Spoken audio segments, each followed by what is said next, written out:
Zaman SD, gue diajarin nih kalau pesawat terbuat dari aluminium. Karena dia punya sifat yang kuat, tapi juga masih ringan, makanya bisa terbang. Tapi saat ini, 50% komponen pesawat udah beralih ke komposit. Bahkan ya, aluminium tadi tuh cuma dipakai 20% doang dari total komponen pesawat. Emangnya komposit ini tuh apa sih?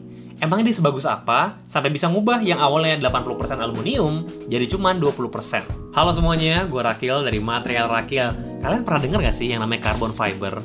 Iya, material yang sangat kuat dan juga ringan itu.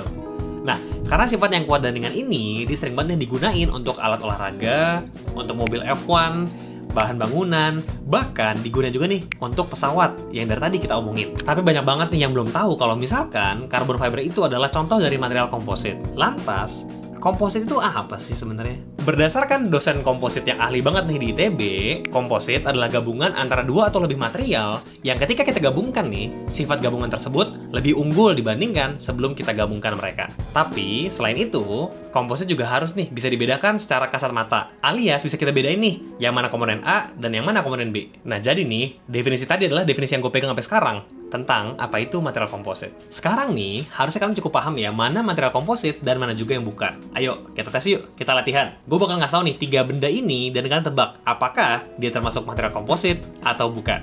Kita mulai dari yang pertama ya. Pertama, apakah beton ditambah baja tulangan merupakan sebuah komposit? Yang kedua, apakah baja yang di dalamnya ada karbon itu termasuk material komposit? 3 yang terakhir ya. Apakah bakwan, tepung terigu dan juga udang-udangan tadi dalamnya itu ya, jagung-jagungan itu, termasuk komposit? Ya, silakan dijawab dulu ya. Oke, sekarang kita jawab nih. Yang pertama, apakah beton ditambah baju tulangan merupakan komposit? Jawabannya, iya, dia termasuk komposit. Karena nih, kalau misalkan kita punya baju tulangan doang, ya dia kuat. Tapi nggak mungkin kan kalian buat rumah dari baju tulangan doang gitu kan. Itu kan yang nggak ideal. Banyak kosongnya, banyak rongganya, itu nggak bagus lah gitu. Terus nih, kalau kita lihat dari sisi satunya lagi ya, dari sisi si betonnya, kalau misalkan beton tanpa baju tulangan, dia tuh nggak kuat cuy. Dia tuh lemah. Dan ya tadi, jadi nggak ideal lah untuk rumah juga. Nah sekarang, kalau kita gabungan nih, antara baja tulangan dan juga beton, kita punya sebuah material komposit, material baru, karena dia punya sifat lebih unggul dibandingkan sebelumnya. Dia lebih kuat, lebih, ya tadi cost efisien juga kan, lebih murah ya, dibandingkan baja tulangan doang. Tentunya, lebih ideal sebagai bahan bangunan. Jadi tadi, si betonnya ini sebagai matriksnya, dan si baju tulangannya ya sebagai penguatnya. Kayak gitu. Yang kedua nih, apakah baja ditambah karbon itu termasuk komposit? Jawabannya bukan. Walaupun ini kurang tepat ya, harusnya besi ditambah karbon ya. Karena besi tambah karbon jadi baja. Nah, kenapa sih besi ditambah karbon ini bukan jadi komposit? Coba deh kita pikirin. Definisi tadi bilang kalau misalkan kita harus bisa bandingin nih, atau kita bisa bedakan antara material yang A-nya dan yang B-nya.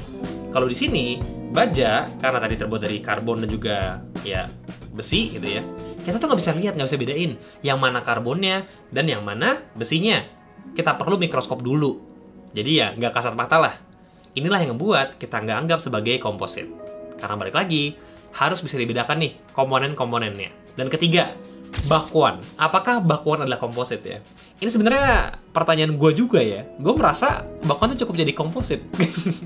Karena ya sebelumnya kita punya matriksnya berupa tepung-tepungannya. Kita juga punya wortel sebagai penguat ya. Tapi ini lucu-lucu aja lah dari gue. Tapi kalau kita ngomong sifat lebih unggul, dia lebih unggul ya, lebih berprotein ya. Ini ya sebagai humor aja lah gitu ya. Tapi menurut gue mungkin komposit jawabannya. Nah sekarang balik lagi nih ngomongin carbon fiber. Ini gue punya carbon fiber kebetulan ya. Ini gue dikasih dari ITB. Makasih Lab Teknik Material. Hehe. Tapi intinya ini adalah carbon fiber. Tadi katanya kuat bang. Ini kok letoy banget sih? Iya. Ini yang gue bilang. Kalau dia cuma sendiri doang, carbon fiber, dia itu nggak kuat. Atau ya nggak sekaku yang biasanya. Kuat sih kuat sebenarnya, tapi nggak, ini masih letoy gitu. Dan tadi carbon fiber yang kalian tahu sebenarnya bukan cuma carbon fiber ini doang loh, dicampur lagi sama part keduanya. Ini part A-nya lah ya, ini penguatnya. Matriksnya apa? Atau yang ngebungkusnya? Ini yang ngebungkusnya, alias resin. Nah resin ini tuh bisa banyak-banyak ya, ada thermoplast dan juga bisa juga pakai thermoset sebenarnya. Ini kita pakai thermoset yaitu polyester. Biasanya kalau kalian tahu tuh epoksi ya, epoksi itu resin. Jadi bentukannya cairan, tapi dia bisa mengeras gitu. Tujuannya apa? Kita campurkan kedua ini. nantinya nih, ketika dicampurkan, si resin ini dia bakal mengunci si fiber-fiber tadi biar nggak gerak, biar orientasinya nggak berubah. Dan ini fiber ini bakal memperkuat resinnya. Jadi fiber ini yang memperkuatnya, sementara resin ini menjadi pengikatnya lah gitu, atau matriksnya. Ketika digabungkan nih, tadi karena resin ini ya dua-duanya sama-sama ringan sih densitasnya ya, dia punya sifat yang ringan tapi juga kuat. Karena resin ini pun, yang kuncinya sebenarnya ya, resin atau matriks ini tuh bisa mentransferkan tegangan yang diterima. Jadi nih, kalau kita ngebuat dia jadi sebuah komposit, atau kayak gini nih, yang kompositnya ya, dia itu sebenarnya tadi bisa mentransfer tegangannya. Jadi, tuh kan, kaku banget nih. Nih, sekaku itu ya. Coba ya, kita cek. Nih, gua ke meja. Ini kaku banget coy. Nih. Ini keras banget. Dan ini kuat banget. Ini nih yang dipakai tadi nih, buat pesawat, buat F1, buat ya segala macamnya lah. Material komposit carbon fiber ini gitu.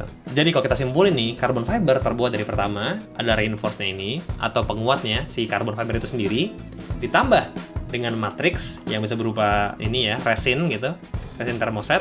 Contohnya ini ada polyester yang tujuannya untuk mengunci si fiber tadi biar nggak bergerak. Yang tadinya awalnya letoy ini kan, dia masih letoy, dia jadi kaku seperti ini. Dan juga bisa mentransfer tegangannya.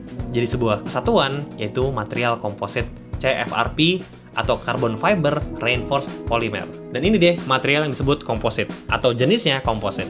Gabungan antara dua material yang ketika digabung lebih unggul dibandingkan sebelumnya. Dan bisa dipisahkan dengan kasat mata. Nah tapi tuh, komposit tuh chaos banget. Kenapa? Karena banyak banget nih parameternya dan hasilnya sangat bergantung terhadap pemrosesan yang dilakukan. Atau ya, tahapannya lah gitu. Karena balik lagi nih, komposit itu material buatan manusia. Apa aja sih emang parameternya bang yang bisa diubah-ubah dari komposit? Banyak. Ada material penyusunnya, bentuk penguatnya, jenis seratnya, jenis cara ngerajutnya, orientasi seratnya mau kemana, orientasi tumpukan laminanya, pemrosesan atau metode apa yang digunakan.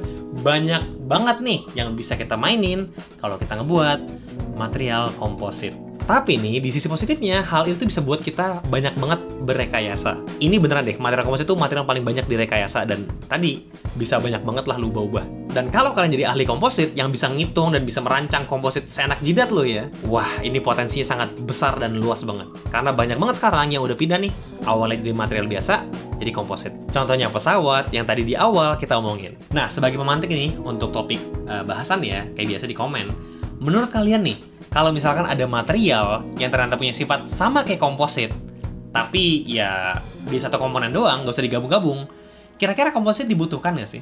Gimana? Silahkan tulis di komen ya, kita bakal bahas. Tapi udah, segitu dulu aja dari gue. Thank you semuanya udah nonton dan sudah menyimak konten dari gue tentang apa itu komposit. Nggak usah basa-basi, kalau misalkan kalian suka, boleh banget nih bantu subscribe video ini. Tapi kalau misalkan enggak, ya udah nggak apa-apa. Ambil hikmahnya aja lah. Tapi semoga video ini bermanfaat buat kalian. Dah, thank you. Assalamualaikum warahmatullahi wabarakatuh. Bye-bye semuanya. Peace.